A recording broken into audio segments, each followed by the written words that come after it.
están? Bienvenidos a este nuevo punto de encuentro.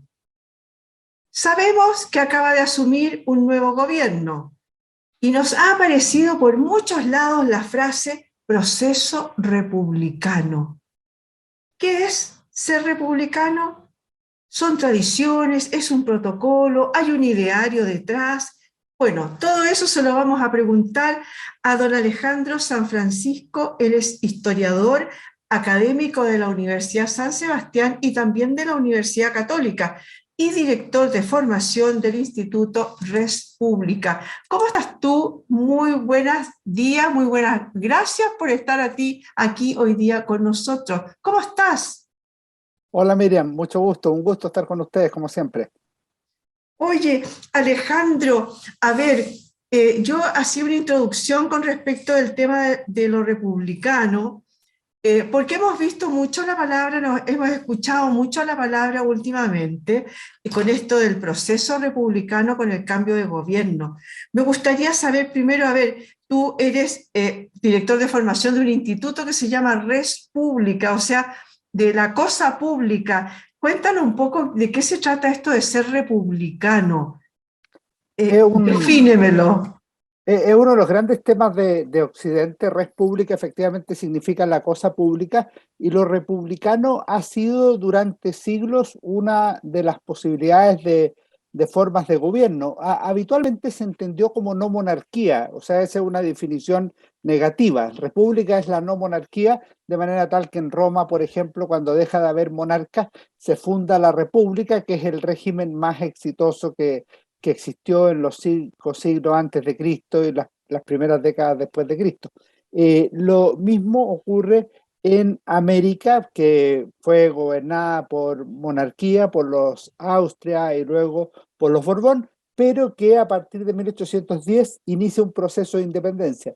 Y eso termina con, por una parte, la independencia y por otra parte, la formación de repúblicas. Ahora, en ese caso, la república significa nuevamente no monarquía. Cuando uno lee, por ejemplo, un libro tan notable como el De República o Sobre la República de Cicerón, para el caso romano, lo que dice el pensador y orador de Erpinio es que la república se funda en la moralidad tradicional de sus hombres, de manera que podríamos decir que la república tiene dos soportes. Por un lado, son las virtudes de los hombres que se dedican a gobernar y los gobernados, y por otro lado son las instituciones que pueden hacer más próspera a una sociedad. Con esos dos pilares puede funcionar una república, y como contrapartida la república puede decaer cuando decaen las virtudes, es decir, cuando los vicios corrompen a las sociedades, o bien cuando las instituciones ya no son funcionales a un determinado tiempo histórico, como le ocurrió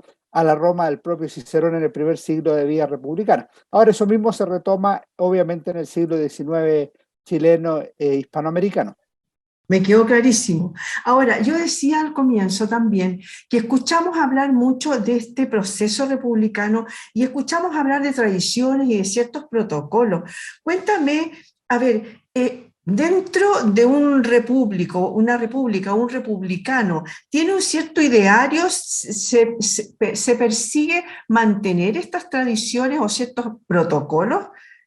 ¿O es, a ver, porque el gobierno entrante, uno de las señales, de los símbolos que ha dado, es que quiere romper un poco con aquellas tradiciones, ¿no? Es bien interesante lo que tú preguntas, porque las tradiciones se van formando a través del tiempo, no son estáticas, o sea, no han existido desde siempre por una parte y no van a existir siempre. Ahora, hay algunas que obviamente trascienden a una generación y por ende conservan más valor. ¿Qué es relevante en el caso de las repúblicas? Cuando se forman las repúblicas acá en Hispanoamérica, se distingue que pueden ser ellas aristocráticas o democráticas, o sea, pueden tener una participación popular relativamente pequeña o más amplia. Y el mismo concepto va evolucionando. Por ejemplo, en el siglo XIX no votaban las mujeres, sino que eran hombres y pocos. En el siglo XX ya votan las mujeres y se amplía el sufragio incluso masculino, de manera que después llegamos a tener el sufragio universal. Ese es un signo del régimen republicano de democrático, la participación popular a través del voto. Se crean instituciones, la presidencia de la República, el Congreso Nacional, los tribunales de justicia, son formas de expresión de lo que sería la separación de poderes dentro de un Estado, en este caso el Estado de Chile. Ahora, cuando se dice esta es una tradición republicana, significa que es una tradición que ha regido independiente del gobierno, del partido, que no responde a una religión o a una ideología determinada, sino que forma parte de Chile propiamente tal, de manera que los traspasos de mando, por ejemplo, que tengan que ser hechos con un determinado sello, con una determinada altura, no importa quién gane, puede ganar la derecha y quitarle el gobierno a la izquierda, o ganar la izquierda y quitarle el gobierno a la derecha. En ambos tiene que respetarse el mismo tono, es decir, se le entrega el mando a quien ganó, asume con el prestigio que se debe al cargo, porque el cargo representa a la República, la presidencia de la República, y no la persona que lo ostenta en un minuto determinado, que va cambiando a través del tiempo, y lo mismo pasa con la legalidad, con el Estado de Derecho y con otros signos que son relevantes en una sociedad. Ahí me aparecieron al tiro, a ver, dos preguntas de una. Una, tú hablas de repúblicas democráticas y autocráticas. ¿Me puedes dar la diferencia? Bueno, más o menos la entiendo, pero ¿nos puedes guiar acerca de las diferencias entre cada una y por qué entonces podría existir, por ejemplo, una democracia como la de Noruega, como la de Suecia, como la de Nueva Zelanda, por ejemplo, que son monarquías, pero son ejemplos de democracia? Sí, es muy bueno el tema. Yo dije repúblicas aristocráticas Ah, o perdón, perdón. democráticas. Sí, yo dije autocrática, nada que ver. No, Sí, sí, no, no, perdona. no, no, no autocrático. No, no, no. Aristocrática, pues Sí.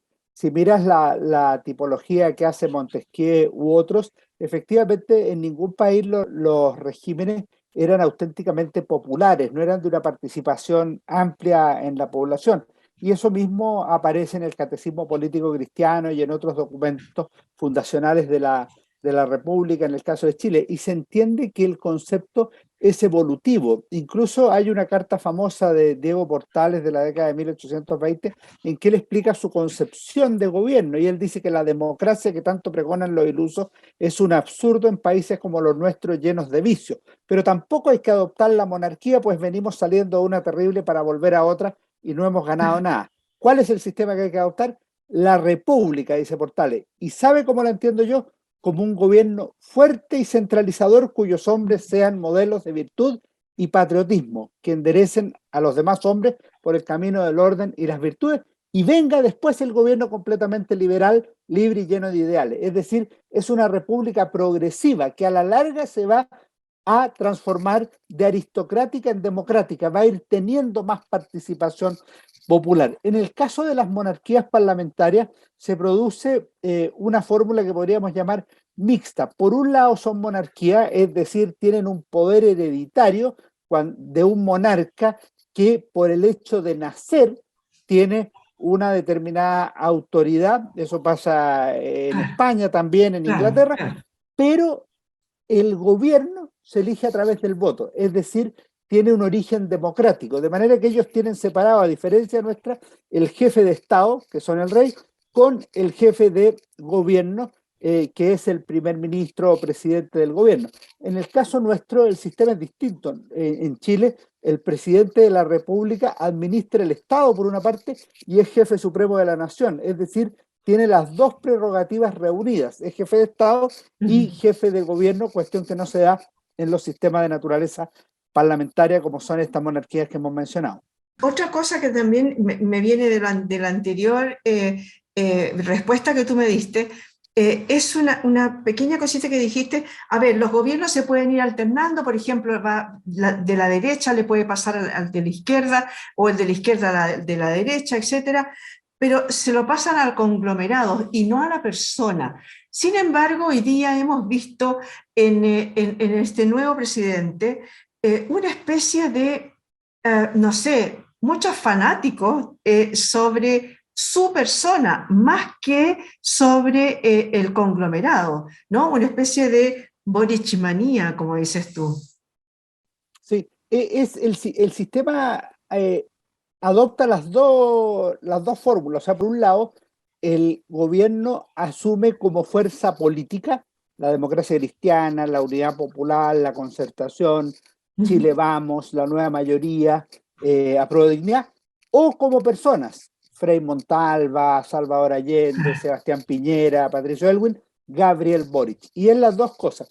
Y esto se retroalimenta. A veces el prestigio del presidente de la República arrastra al sector político de que se trata. Por ejemplo, Eduardo Frei Montalva tenía más prestigio que la democracia cristiana e hizo crecer y transformó el partido en el más grande de Chile en 1963. Presidentes como Jorge Alessandri y el propio Frei le entregaron el gobierno a un adversario, pero terminaron ellos con un gran prestigio personal. O sea, se dan distintas combinaciones. Ahora lo que se ha producido en Chile, efectivamente, siendo un régimen presidencial, es que es muy relevante quién encabeza las listas.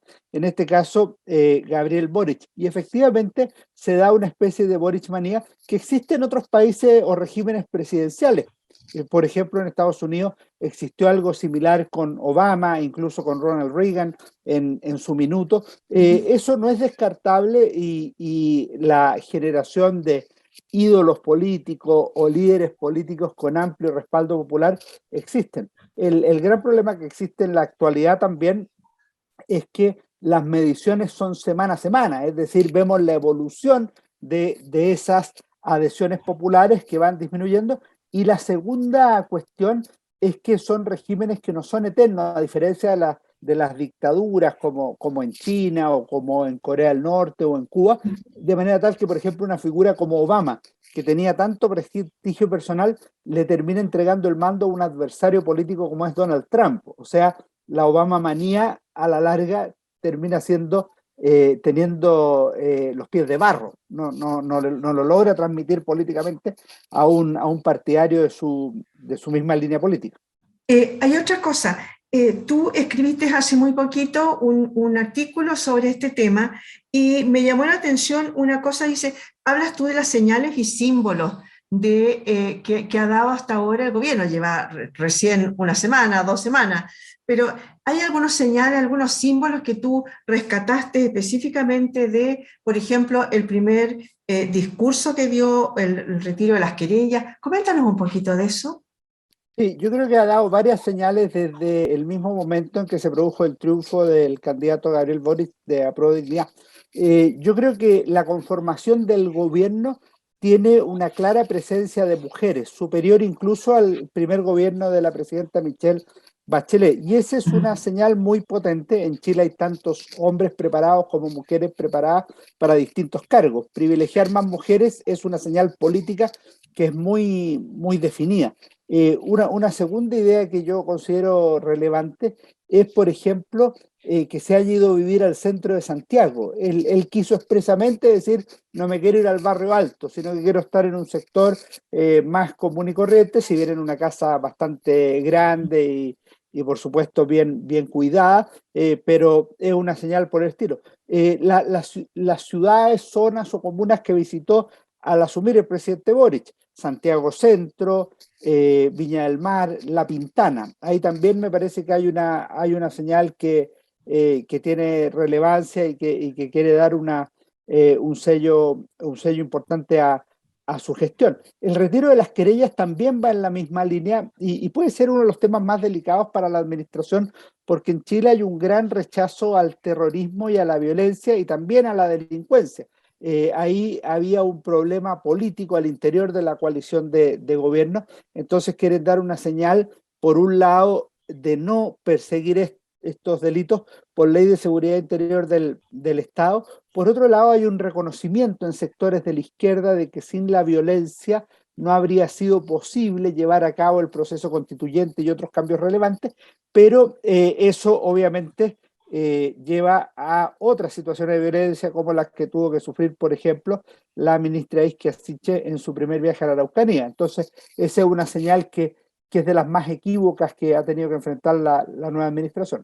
Según tú, a propósito de que tú lo mencionaste ahí, fue una especie de chambonada el hecho de haber ido hacia la macrozona sur a lo mejor sin avisar, no sabemos en realidad cómo fue, a lo mejor fue muy preparado previamente, no lo sabemos. Carabineros dice que sí fue preparado, pero deja ahí un flanco abierto, va a ser una piedra en el zapato por mucho rato. Yo creo que hay dos cosas al menos que son claras. Primero, que ese flanco va a seguir abierto. O sea, es un hecho que en la Araucanía ha existido violencia y ha existido terrorismo en los últimos años y ha habido una actitud condescendiente, tolerante o incluso justificatoria de ciertos grupos en la Convención Constituyente o en la coalición de gobierno. Y eso es delicado. Lo segundo, nosotros no tenemos todos los antecedentes respecto a cómo se preparó el viaje a la Araucanía, pero sí sabemos que dentro de los partidarios del gobierno señalan que la preparación estuvo mal hecha. O sea, hay al menos una autocrítica interna en el sentido de que se habría hecho de mala manera y se cambiaron algunas de las versiones y de los énfasis respecto de lo que allá ocurrió. Felizmente, una cosa buena que tuvo esto fue la condena transversal del ataque que sufrió la ministra.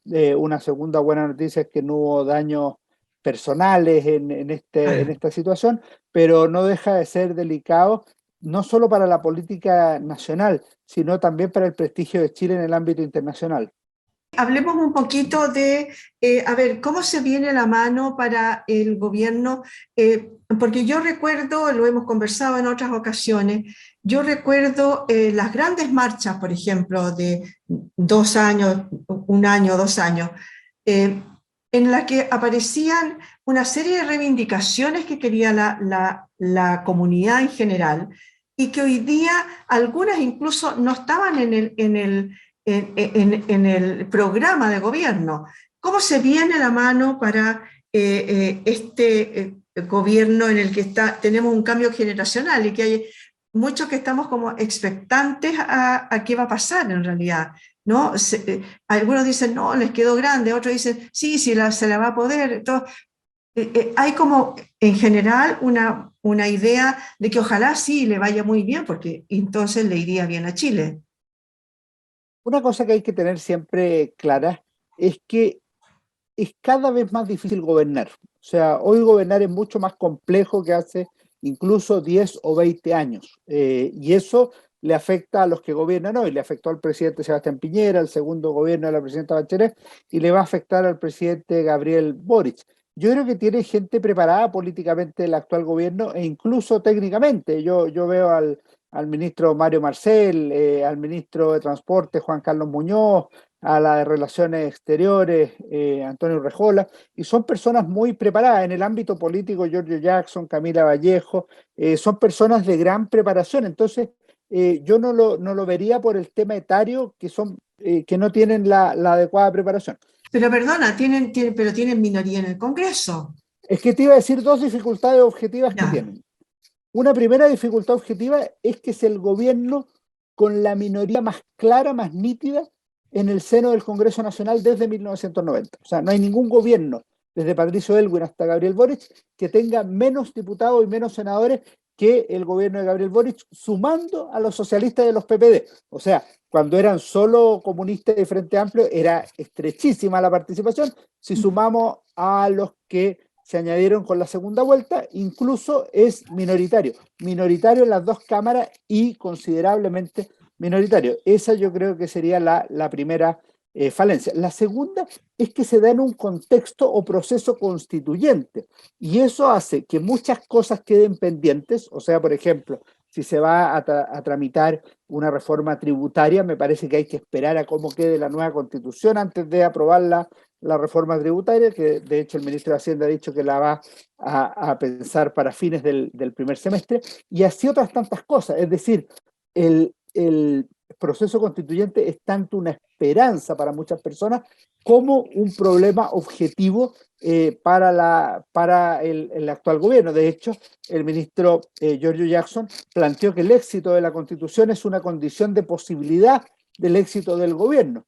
El problema es que por la misma discusión interna y la aprobación de algunos de los artículos más polémicos, se ha ido produciendo un equilibrio mayor entre quienes aprobarían el plebiscito de salida y quienes lo rechazarían, contra el amplio apoyo que tenía el proceso constituyente hace 8 o 10 meses atrás, que era claramente mayoritario. Y tendrá algo que también hay que ver con el tema de las expectativas que tienen las personas con respecto de, a ver, ya, nos van a subir el sueldo mínimo, vamos a tener mejores pensiones, vamos a tener, o sea, todas aquellas pedidos que se hacían para mejorar el tema después del estallido social. Yo me acuerdo que conversamos el tema contigo. eh, ¿Habrá algo también ahí que ver con el tema de las expectativas que tiene la ciudadanía respecto de cómo se van a ir desarrollando y cómo se van a ir resolviendo esos temas? Yo creo que sí, que las expectativas van a desempeñar un papel relevante y que son altas.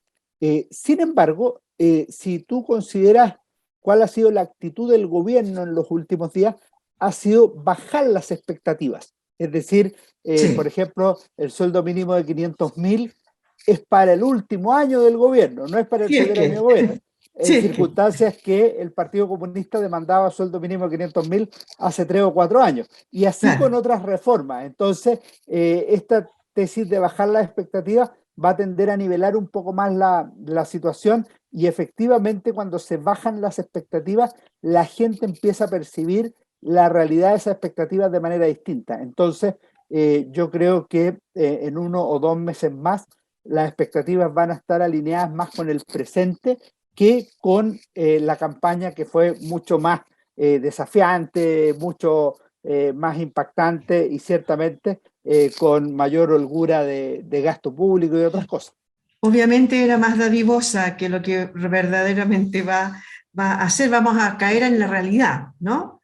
En la dura realidad, no es lo mismo estar en campaña o, peor aún, estar en la oposición que estar, como se dice en la casa donde tanto se sufre como es la moneda. Ahí uno se topa con la dura realidad de los números, de las posibilidades reales, de la mayoría opositora en el Congreso, de los límites de la situación internacional con una guerra entre Rusia y Ucrania, es decir, con una serie de dificultades que han experimentado todos los gobiernos del presidente Allende, de Pinochet, de Elwin, de Frei, de Lagos, de Bachelet, de Piñera y ahora de Gabriel Boric.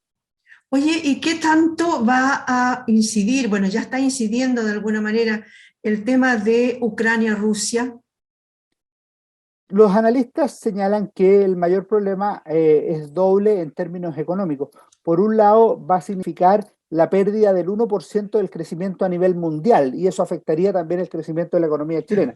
Y en segundo lugar, afectaría la inflación, que ya tuvo, en el caso de Chile, la inflación más alta de los últimos 15 años durante el 2021. De manera que ambas son malas noticias para la economía chilena y por extensión para los chilenos.